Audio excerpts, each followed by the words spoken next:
சென்னையில் ஆபரண தங்கம் மற்றும் வெள்ளியின் விலை புதிய உச்சத்தை எட்டி நுகர்வோருக்கு அதிர்ச்சி அளித்துள்ளது. புத்தாண்டு முதலே ஆபரண தங்கம் விலை ஒரு சில நாட்களை தவிர பெரும்பான்மை நாட்களில் உயர்வை சந்தித்து வருகிறது. ஜனவரி 1ஆம் தேதி ஆபரண தங்கம் சவரன் 99,520 ரூபாய்க்கு விற்பனை செய்யப்பட்டது.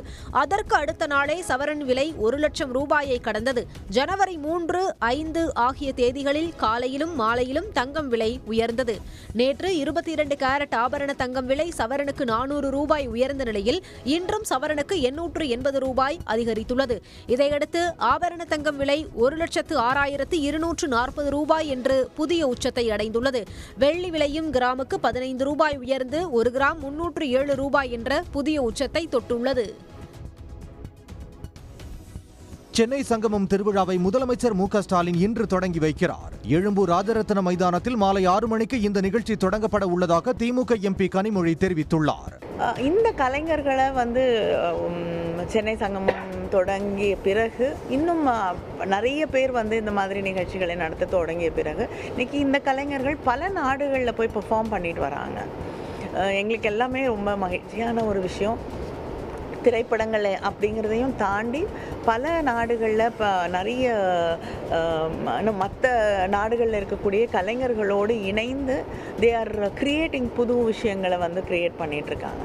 சென்னை மாநகரின் 20 இடங்களில் இன்று முதல் 18ஆம் தேதி வரை கலை நிகழ்ச்சிகள் நடைபெறுகின்றன. சென்னை சங்கமத்தில் 1500 கலைஞர்கள் பங்கேற்பதாக தெரிவித்த கனிமொழி எம்பி சென்னை சங்கமத்துடன் இணைந்து உணவு திருவிழாவும் நடைபெற உள்ளதாக அறிவித்துள்ளார்.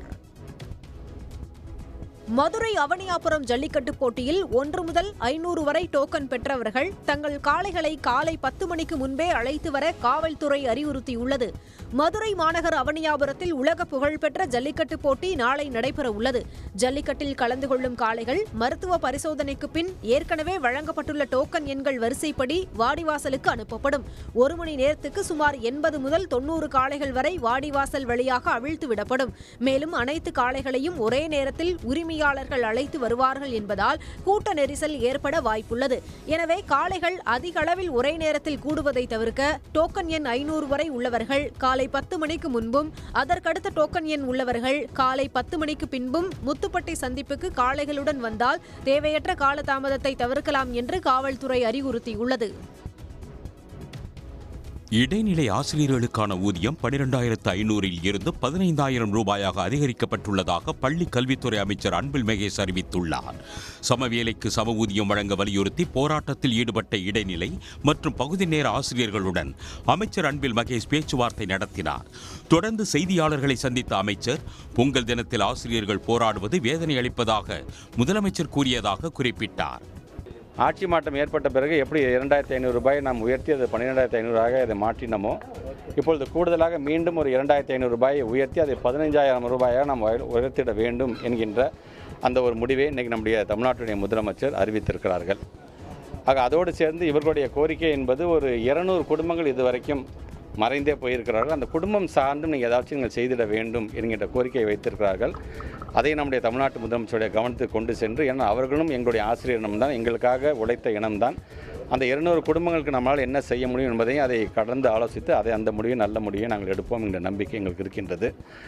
இடைநிலை ஆசிரியர்களுக்கு மே மாதத்திற்கான ஊதியம் 10,000 வழங்கப்படும் என்றும் பிற கோரிக்கைகளை நிறைவேற்ற அரசு அனைத்து நடவடிக்கைகளை எடுக்கும் என்றும் அமைச்சர் அன்பில் மகேஷ் கூறினார். நீலகிரி மாவட்டம் குன்னூரில் மினி பேருந்து ஓட்டுநர்கள் திடீரென வேலை நிறுத்த போராட்டத்தில் குதித்ததால் பொதுமக்கள் சிரமமடைந்தனர். குன்னூர் மற்றும் சுற்றுவட்டார மக்கள் போக்குவரத்துக்கு மினி பேருந்துகளையே பெரிதும் நம்பியுள்ளனர். 25க்கும் மேற்பட்ட மினி பேருந்துகள் பல்வேறு கிராமங்களுக்கு சென்று வருகின்றன.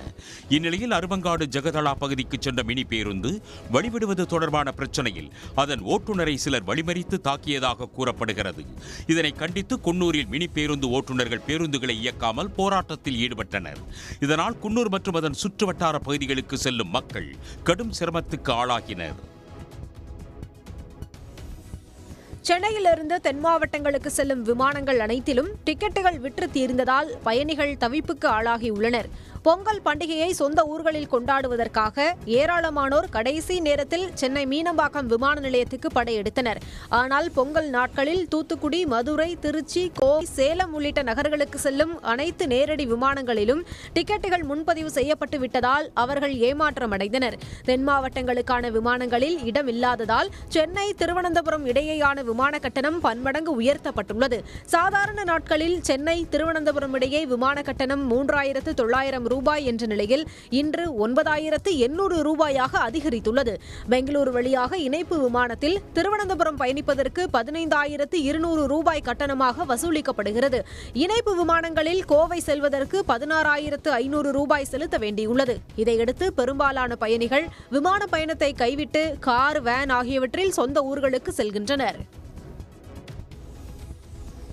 புதுக்கோட்டை மாவட்டம் வடக்கு கொத்தக்கோட்டை கிராமத்தைச் சேர்ந்த செல்லத்துறை என்ற 82 வயது முதியவர் தனது பாசமகளுக்கு ஆண்டுதோறும் பொங்கல் சீரை சைக்கிளிலேயே கொண்டு செல்வது பலரையும் வியக்க வைத்துள்ளது. 24 ஆண்டுகளுக்கு முன்பு தனது மகள் சுந்தராம்பாளை நம்பம்பட்டியில் திருமணம் செய்து கொடுத்துள்ளார். 12 ஆண்டுகளாக குழந்தை பேறு இல்லாமல் இருந்த அவருக்கு அதன் பிறகு இரட்டை குழந்தை பிறந்துள்ளது.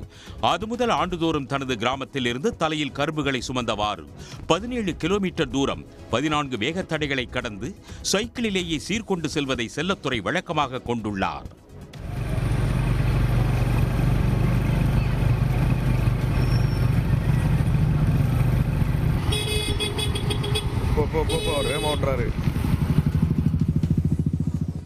ஆண்டுதோறும் மகளுக்கு சைக்கிளில் சீரெடுத்துச் செல்லும் செல்லத்துறைக்கு விளம்பர பதாகை வைத்து கொத்தக்கோட்டை வர்த்தகர்கள் வாழ்த்து தெரிவித்துள்ளனர். பொங்கலுக்கு பிறகு யாருடன் கூட்டணி என்பது குறித்து பாமக நிறுவனர் ராமதாஸ் அறிவிப்பார் என்ற அக்கட்சியின் கௌரவ தலைவர் ஜி.கே. மணி தெரிவித்துள்ளார். திண்டிவனம் அடுத்த தைலாபுரம் தோட்டத்தில் பாமக நிறுவனர் ராமதாஸ் தலைமையில் பொங்கல் விழா நடைபெற்றது. கட்சி பிரச்சனையால் தைலாபுரம் பொங்கல் விழாவில் முதல் முறையாக அன்புமணி மற்றும் அவரது குடும்பத்தினர் பங்கேற்கவில்லை.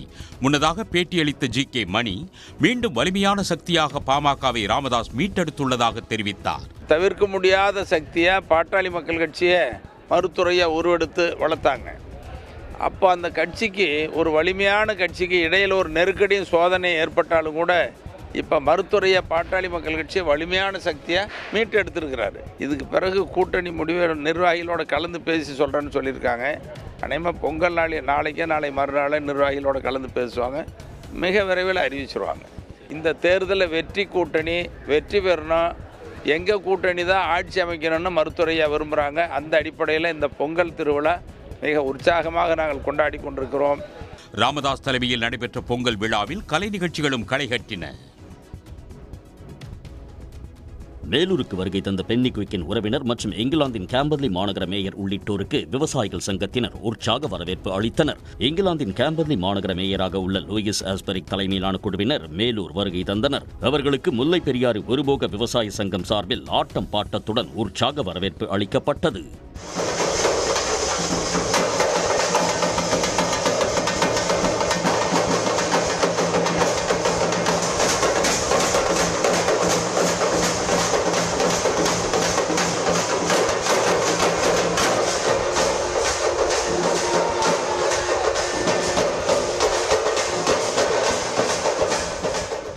We are so grateful to you all.